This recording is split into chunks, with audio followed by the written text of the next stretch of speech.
farda gurraacha garra kaachisanii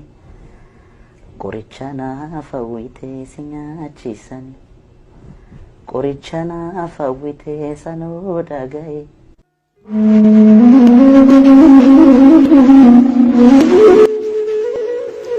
Kaayyotu galma dhabee kichuutaan qisa cabee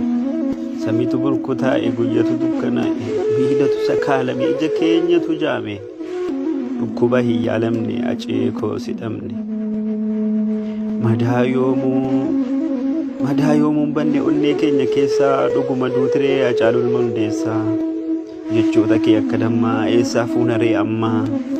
anaa nyaatu bikka kee aceekoo yaamichuu utuu miqaawwituu si kutanii reekichuu u'uu jedheen iyya garaan na hammaate aceekoo anaa nyaatu naqqinyatu si nyaate u'uu jedheen iyya garaan na hammaate aceekoo anaa nyaatu abiyyitu si nyaate aceekoo anaa nyaatu abiyyitu si nyaate.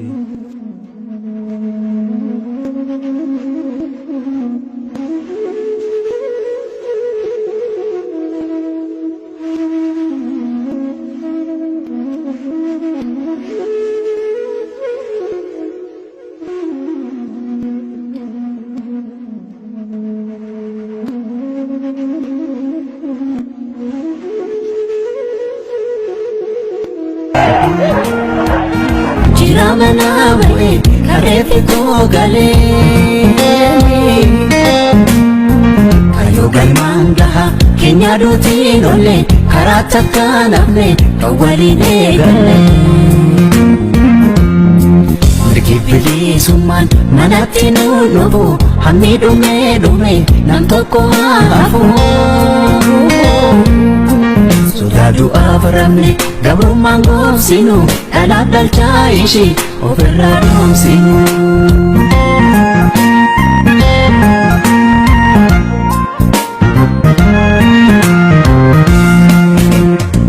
Sudadu avjenne gabru mangom sinu Daladal chaishi overradom sinu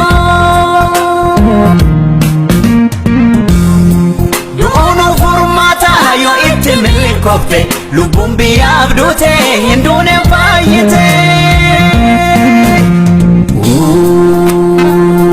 jeti ati ilma laman walinga gesite